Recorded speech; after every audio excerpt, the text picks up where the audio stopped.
if I'm trying to get someone to pay attention to what I have to say, then the way that I dress is not only a way to establish authority, but it's also a way to get someone to pay attention. Like, obviously what I do is very dramatized, it's very done up, it's very, show and totally.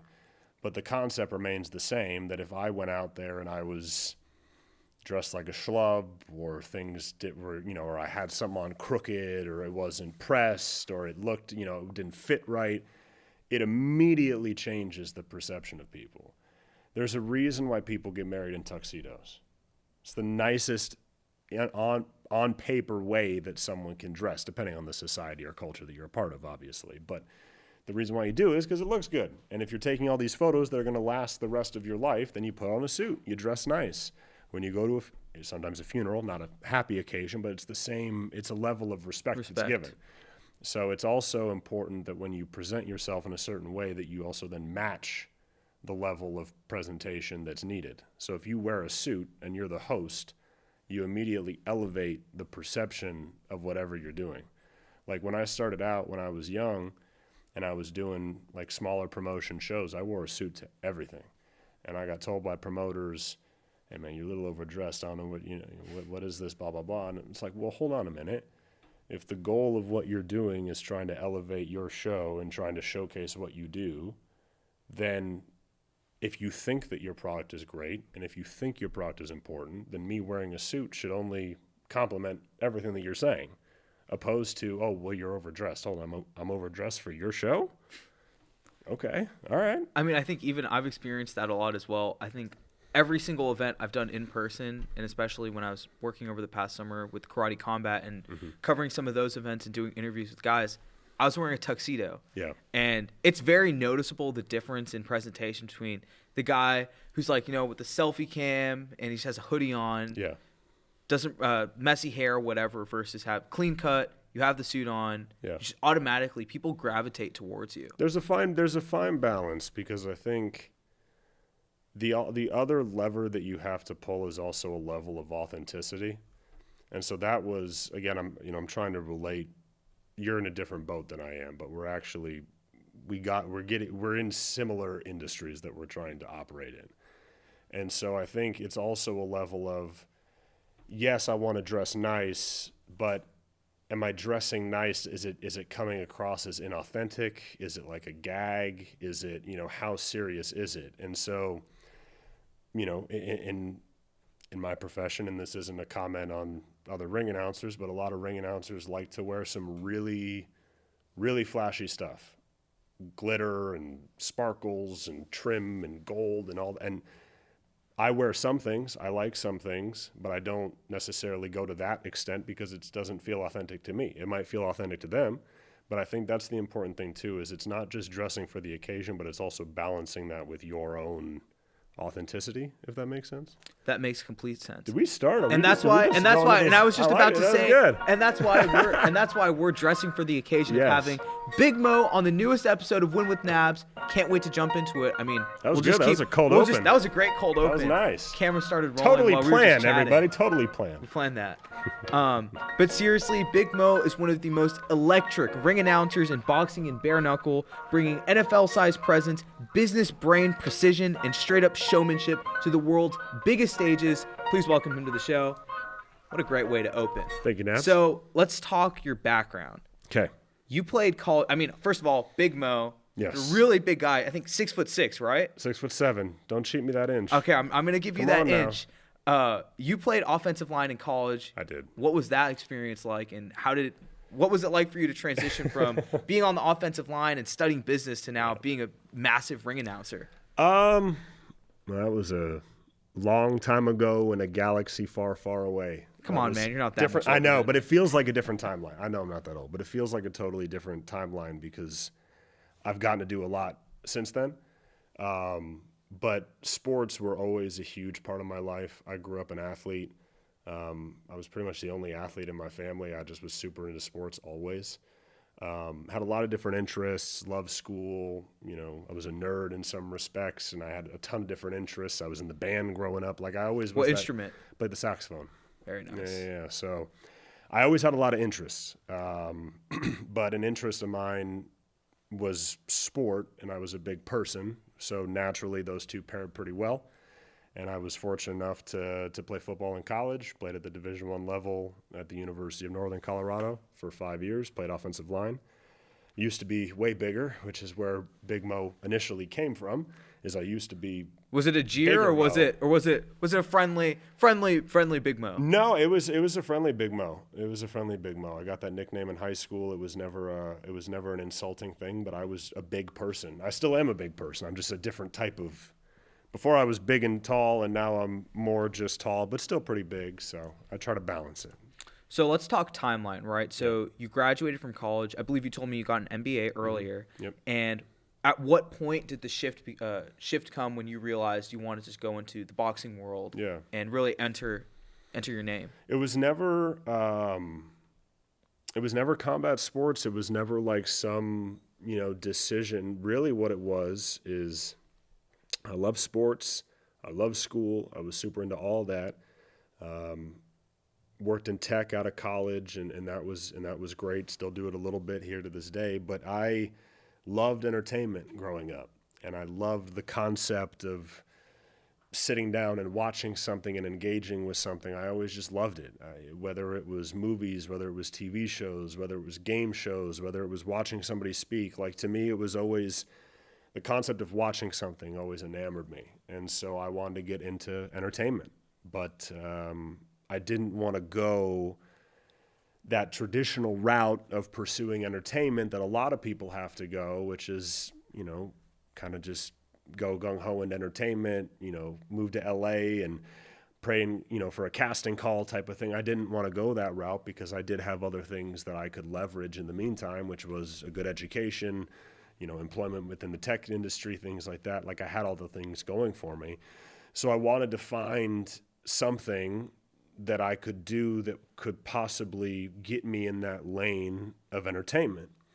And so towards the end of my college football career, I had friends that were basically saying that, I was a pretty good public speaker. I was doing business competitions, and I was, on all the different teams and the clubs and presentations. And so I had friends that said I should try sports commentary because that's a common next route for people when they get done playing is they become an analyst or a pundit or a commentator or whatever. Was part of you, really quick, just want to ask, Yeah. especially when you talk about like career paths and things you wanted to pursue, obviously now you see that sports commentary has become extremely lucrative. Was that part of the calculus, or was this more just a passion thing? No. You just really had this underlying love for entertainment that you were like, I want to do this. Yeah, of course. I mean, look, was I real enough to understand that there are employment opportunities and I could make money doing what I do? 100%. But that wasn't, I started off on such a small scale that hadn't even, entered my brain type of thing. But I started cold calling different fight promotions, and I ended up getting a hold of an organization called Sparta, which is out of Colorado. Sparta still operates to this day. For a long time, there were a preeminent regional mixed martial arts promotion, big feeder league for the UFC. So I was, around people like Justin Gaethje, Corey Sandhagen, Ian Heinisch. I mean, there were so many Denver-based fighting organizations, especially when you have people like Trevor Whitman that coach out there and Dwayne Ludwig. And Denver really is a hub for mixed martial arts in the same way that, New York is for boxing or things like that. So I was around, I really got into that industry quick, and I was just kind of dumped into it because they hired me to become basically a color commentator. I was younger, I had energy, it was different, etc. A couple shows go by, and I'm watching the ring announcer. And I was like, all right, like that's kind of an interesting job. It's pretty cool. I've seen that before. Maybe I could try that. Definitely I'm doing commentary right now, and I was pretty decent at it. I like doing commentary. But I was like, maybe that role's better for me. And so I, again, talked to the promoter, eventually convinced him to let me try ring announcing, and I did it. And looking back, I sounded horrible in hindsight, but I had, coaches and managers in the industry that had heard what I was doing. And keep in mind, at the time, I was 23. I was You were really young. I was 23 on the regional MMA scene, introducing 35-year-old fighters with 70 So we have to fights talk under. about Yeah. this. You had coaches and managers. How do you train for, like, it's a very I think it's a pretty solid question. No. I had coaches and managers of fighters. Oh, coaches and managers of fighters. That were telling me, like, hey, you know, you might be onto something here. Right. Because I was doing these shows. And COVID shut everything down. We were able to keep doing shows. We did outdoor shows at a big concert venue in Wyoming. And so I was an hour away from Cheyenne, living in Denver. So I got to work through COVID, and I was able to put out TikTok and Instagram, and social media kind of took hold of what I was doing. And then, you know, one thing led to another. Now I'm kind of where I'm at now. So, you know, being in entertainment was always, and it still is, a goal for me. Like, I don't know where I'm going to scale this to, but I knew that I, you know, had a knack for speaking in front of people and being somewhat entertaining. So you have a knack for speaking in front of people, which, as most people know, public speaking is the number one fear in the world, even above dying. Yes. And for the people at home who struggle to speak in front of others, they're not articulate, or just in general have this fear about what are people going to say about them? How am I performing? What if I lose my material? What if I lose my voice? Yeah. Whatever it is. How do you recommend people get better at public speaking? How much time we got? We have all day. Look, public speaking is really hard. And I think it's hard for a few reasons. And the same reasons why it is difficult, in my opinion, is the same reason why it is scary to people. It's isolating. You're alone. Even if you're presenting with a group, if you're speaking by yourself to an audience that's listening to you, you are the only voice that anyone is hearing. That's isolating. That can be intimidating to people. That can scare people. There's a fear of making a mistake, even if you haven't made one yet. That preemptive fear of, oh my God, what if I mess up? They're going to laugh at me, or I'm going to look like an idiot, or whatever. So when you combine a level of isolation, when you combine a level of fear, and then you put them publicly in front of people, it freaks people out. So I totally understand why. And I was raised by a trial attorney. My father was an attorney for a long time, taught me how to speak at a very young age. I was attending, you know, I would go to meetings with him when he would, like, you know, attend like HOA meetings. I would go when I was like 7 years old. I was always around adults growing up because my dad was much older. So I just always knew how to talk. You know, my dad was having me read at a very young age. I was raised very academic. So I had a head start when it came to, you know, creating thoughts in my head and then also verbalizing it also. So public speaking always kind of came easy to me, but there's a lot of technical things that people can do as a public speaker that can help them overcome a lot of the fears that they have. So, you know, I'm trying to think of an example. A nugget of information might be, or this is a nugget of public speaking advice, would be a lot of people, one thing I notice when people speak is, do they use what are called filler words? You know, that type of, right, exactly. And really what those are called, not just filler words, but those are called filled pauses.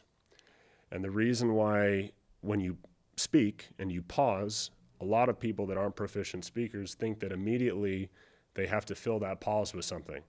Oh, I paused, I need to say something here, or I'm trying to think of my next thought, so there's a pause, so I need to fill it with something. When in actuality, just letting the pause sit and not saying anything is better than trying to fill it with or because you start to lose that authority that you have when public speaking, because now it changes to, does this person know what he's saying? Because if I start saying or when I'm trying to convey a message, it kind of comes across as, does this person really know what they're talking about? Do they have all their words together, etc.? So for example, in my job, if I got up there and some said, this fight is sponsored by Xbox and FanDuel, like, it doesn't work. So when speaking, what I've always kind of said is you want to have, I've deemed it like a Batman utility belt, in the sense of you want to have words and phrases that you can pull out at any point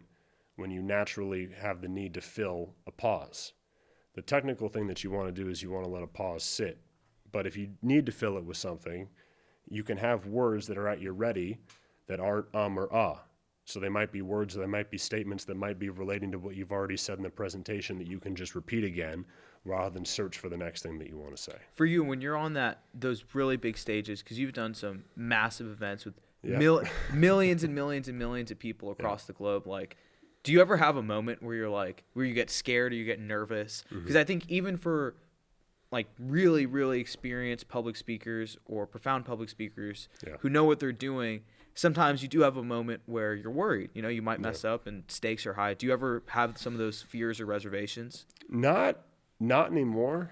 You know, I think early on when I had done some pretty big fights, I was a little, you know, I had a couple moments. I remember the first big fight I ever did was Clarissa Shields versus Savannah Marshall. It was in the UK. It was at the O2 Arena, sold out, undisputed world title. 26 years old, first time I'd ever been on ESPN. It was a co-broadcast with Sky, millions of people. I was nervous then, but when I finished that night, I was like, all right, well, now you've done it. If I can do that, I can do anything. And then that parlayed into, you know, doing Paul Tyson in front of 75,000 people and 100 million people that watched. After that show was over, I was like, all right, I feel like I'm rock solid. Once you've announced Mike Tyson, which, by the way, what was that like? That was cool. It was. That must have been like, and I know you initially weren't playing, but that's to some degree a childhood dream. Like that's one of the coolest things you could do. Coolest people. Absolutely. No, Mike is amazing. Mike is a legend, and Mike getting to do that was really cool. And I think I I look at that fight differently for various reasons, but one of in my opinion, the coolest things about that fight was that Mike Tyson ring walk. I mean, this is a guy that, you know, to a certain degree, the end of his career wasn't exactly stellar. You know, I don't think he went out of his pro career like he wanted to, for example, and he'd gone through hell in his life. So I don't think anyone blames Mike for, you know, where he's at. He's lived a pretty crazy life. But to witness that ring walk back in front of the world and to announce him to the ring and to see literally just rows of people with their phones out. I mean, I looked at ringside and this fight was huge. First Netflix live sporting event, the whole 9 yards. Like, they went all out. No, everyone in the world, everyone was watching that. There were just rows of like big name celebrities who were just like in awe of this guy. And I think that was cool because I got to see someone that was, a childhood hero and this larger than life mythological figure get to basically a victory lap, for lack of a better word. And I thought that was cool. Just on a personal note, that's what was cool about being around Mike that week. So we've heard a lot about your successes so far, climbing up the ladder, finding some of the successes you're having now. Yep. Something I like to ask all of my guests, and this is more metaphorical than anything else. Yeah. But what has been the toughest fight of your life?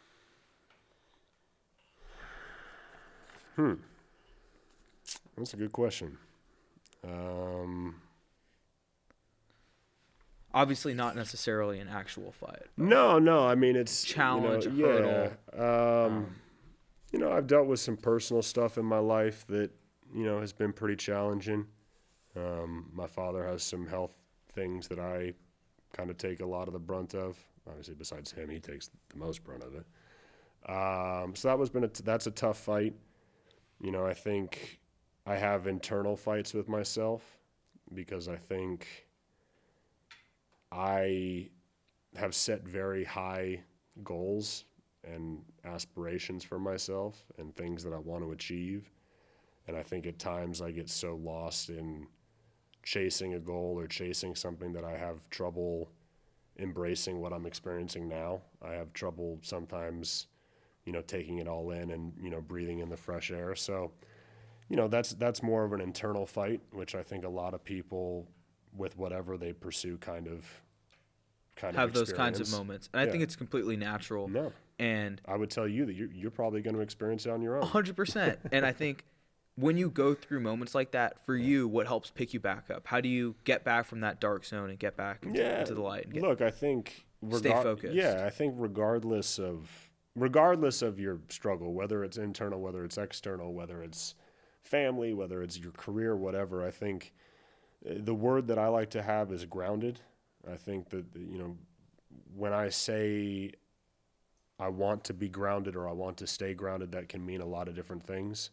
I think grounded can be both, with what I was discussing earlier with internally what I go through. Grounding can be very much settling down, relaxing, ground yourself, take a deep breath, feel your feet on the ground, you're alive, life is good, like stop, freaking out about everything, stop with the anxiety or the anxious feelings about whatever it is that you're experiencing. That's one way to stay grounded, but then there's also, you can be grounded by other people also. So surrounding yourself with a good inner circle that can bring you back down to earth or can, make you, bring you back down to earth is probably the best way that I can say it, because I think a lot of times when people go through stuff, they get out over their skis, they're kind of freaking out, they feel isolated, they feel like they're alone. So I think it's important to have not just the intrinsic strength to ground yourself, but also the people around you to support at the same time. So speaking of some of those internal struggles, obviously you're in a position where you're under the public eye, right? You're standing in front of, talking in front of millions of people. So obviously that's going to come with haters, public scrutiny, etc. Right. How do you personally grapple with a lot of those situations and make sure that the hate doesn't get to you? Yeah, look, I don't know. I'm a public figure, but not to the same point that a lot of people are. I think what I've noticed is that, I'm a public figure for a really, really concentrated moment, and then it kind of ends. So, I don't deal with a lot of the same backlash that I'm sure a lot of people that are more consistently in the public eye might feel. But I've gotten my fair share of crap on the internet. People are sometimes mean, really man. particular with their ring announcers, apparently. I don't know, but people like what they like. And so people feel the need to voice their opinions on the internet. But I think, again, and it comes back to the grounding piece, I think it's really important to take a step back and to go, okay, yes, people are talking crap on you about the internet or on the internet, but see what you just did, see what you just accomplished. You're here for a reason. If the internet backlash really was as real as it is or as popular as it may feel it is to you, then you wouldn't be in the position that you're in. If a lot of people harbored the same sentiment that one random person on X or Instagram or whatever wants to say about you, if the public really had that opinion, you won't be hired. It's an isolated occasion. It's one a hater one-off. behind a keyboard who's typing. Correct. So let's talk Big Mo. Let's talk the future, where Big Mo is going, how much bigger we're going to get. How much bigger? Right? What are your plans, and where do you see yourself in 5, 10, 20 years from now? I think, I don't know. And that's weird for me to say because I've always been someone that's like super, like I have every single thing lined up. And I do have certain things that I want to pursue. Again, I love entertainment, and ring announcing has given me a vein to express that creative side of me or that expressive side of me. So I would love to see if there's other things that I can extend into, whether it's hosting other types of television shows or do a little bit more acting. I've had some cool acting experiences here and there, which have been fun. So at this point, like I said, I enjoy entertaining people. I grew up watching movies with my father. That was our thing. We loved sitting down and watching movies. And I think it's powerful for society to have something that they can engage with and be entertained by. And so when I go to these events and I talk to people or I talk to families that went out and they had a great time and they really experienced something special that night. They got to experience X, Y, Z, or it was great, or we got to see our favorite fighter, or he won by knockout. This is so great. Like I've met so many of those families and those people.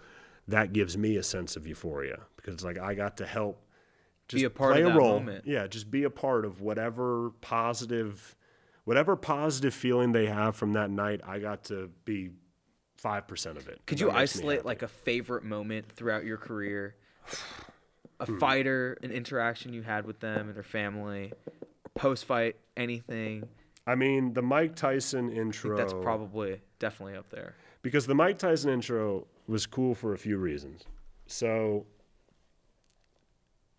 the first, and I don't want to be this person that's like, oh, you know, I saw these people there and there were, you know, these celebrities. That's not the point. But like that night was cool because I got to sit around some interesting people, got to engage with some interesting people, got to meet some people that I never thought I was going to be able to meet.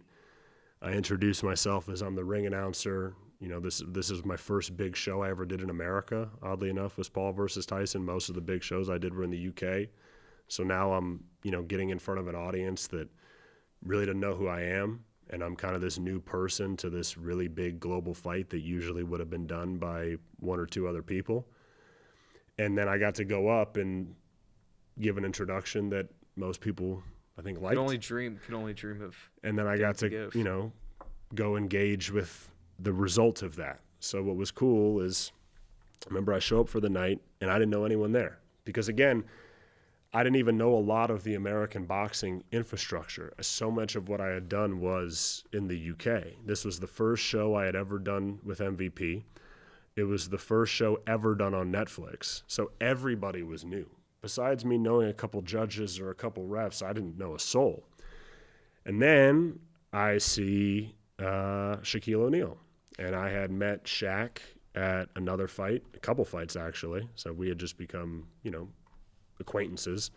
And then he recognizes me. Obviously we start talking, and then he starts introducing me to everybody. He starts introducing me to Rob Gronkowski. He introduces me to Jerry Jones. There were a handful of people that were sitting there, and the next thing you know, I'm meeting Governor Abbott, and I'm meeting John Paul DeJoria, the founder of Patron, who I had seen on Shark Tank when I was a business student. And so it was like, oh my God, this is full circle moment. I'm like, this is so crazy. Wow. And then I get up and I'm able to do that and do that introduction. Then I sit back down and then I meet all these people again. They're like, dude, like you're the, you know, blah, blah, blah. So that was a cool moment for me because beyond anything else, beyond the scale of the event, and I've said this before, but it was very validating for me. I mean, years of hard work to get to quite literally the biggest stage in modern sports history. One of the biggest stages, especially in combat sports. But I got told, what's interesting is when I started out, I got told no by so many people because they, you know, again, and I totally get it. I was calling promoters, I was calling TV networks, trying to email people, trying to say, hey, listen, guys, I'm 24 years old. I would really love to announce your fights. I know you have guys that have been doing it for twice as long as I've been alive, but, you know, I'm here. Tough sell for, you know, a big corporation to say, yeah, we're going to give this hot microphone to a 24-year-old with no broadcast experience. I get it. So that night with Paul Tyson was very validating for me because I finally got to say, you know what, I can do this, and I can do this on a big level. And everyone that said, hey, you know, maybe next time, or hey, you know, call me in 6 months or call me in a year, whatever. Like, those were all important moments. Those were all important rejections that ultimately got me on a path that was able to land me at where I landed. And so for that, I'm forever thankful. I think that ties in perfectly. So the theme of the show is actually winners lose more than losers do. Mm-hmm. And you just have to fight through the losses and the adversity. Yeah. And I think in your experience, getting so many no's to finally getting the yeses and climbing your way up, I think is really just a great example of that. I agree. I think so I'm not like educated heavily in philosophy, but I believe that I'm what's considered a stoic. And there may be philosophers that watch this that don't love my exact definition. Philosophers, put in the comments down below if he's right. Stoicism basically is kind of a belief that things ultimately happen to you that are out of your control, and it is your job as a human on this planet to navigate a variety of situations. And it's basically a way of kind of living your life of, and this isn't like a negative way, but it's all these things are going to happen. All I can do is navigate. Very practical. It's a very practical way of living life. Correct. I was raised by a very practical person. So that's how I was raised, is very much this to this structure. Like, that's how just my mind operates. So with life, that's kind of a way that I operate, is when you go through things, to your point, winners lose more than losers do. Yeah, it's because all you can do is navigate the things that come to you. But the only way to have things ultimately come to you is you have to put things out. The only way to get input is to put out output first. So you have to take swings, you have to take shots, and you're going to miss a lot of them. You're going to miss on more than you would ever fathom until one hits. And then when one hits, you're like, oh, okay, now I can parlay this into something else. And then that's how you ultimately scale. But yeah, I mean, just with what I do, and don't get me wrong, I'm lucky enough or been fortunate enough to have a level of success that's accelerated past what a lot of people do at this age when they get into something. I'm very fortunate for that and very thankful. But it also took a lot of swings of cold calling people, getting myself out there, sending messages, trying this when I'm in the ring, trying that. Okay, that kind of sucked. All right, I'm definitely never going to say that again. Okay, I won't handle this situation the same. So it's not just necessarily losing and winning, but it's knowing how to react and how to navigate through the different things that ultimately kind of come to you, if that answers your question. It does perfectly. Cool. Now we've made it to the final segment of the show. I'm going to Okay. ask you some rapid fire questions. Are you ready? Let's do it. Favorite fight to call or dream fight to call? Dream fight. I'm going to go. Could be historical, could be modern day. Oh. However you want to answer it. Oh, my God. However you want to answer it. AJ Fury would be a big one. That would be pretty cool to do. Yeah, I'll stick with that. AJ Fury is probably the safest answer. Biggest misconception about you? Biggest misconception about me? I think a lot of people, I don't know, I've ran into this. I think a lot of people expect, the level of energy and charisma and way I speak is how I operate, As all an the individual? time. And I'm not. I don't know. It's weird. You're very mellow, very laid back. Well, what I've noticed is the job kind of changed my social battery. And what I mean by that is, I go from this, insane level of, charisma, yelling, fighting, fire, lights, music, it's such high energy. It's such, to then when it's over and it's over, I'm like, oh, this is kind of like a weird feeling now. I go from being around 20,000 people that are all going crazy and a ringside that's chaotic and hectic and people in my ears telling me everything. It's all just crazy for 3-4 hours and then it just ends. And so I've noticed that it's kind of changed my social battery a little bit. But I think people oftentimes think that what you see in the ring is what I'm going to be like outside of it. No, I like to be more mellow. One word that describes your style when you're on the microphone. Electric. I love that. Well, Big Mo, thank you so Nabs. much for coming on to the show. And if you guys like this episode, don't forget to subscribe on YouTube here at Win With Nabs and follow Big Mo. Catch you guys in the next episode.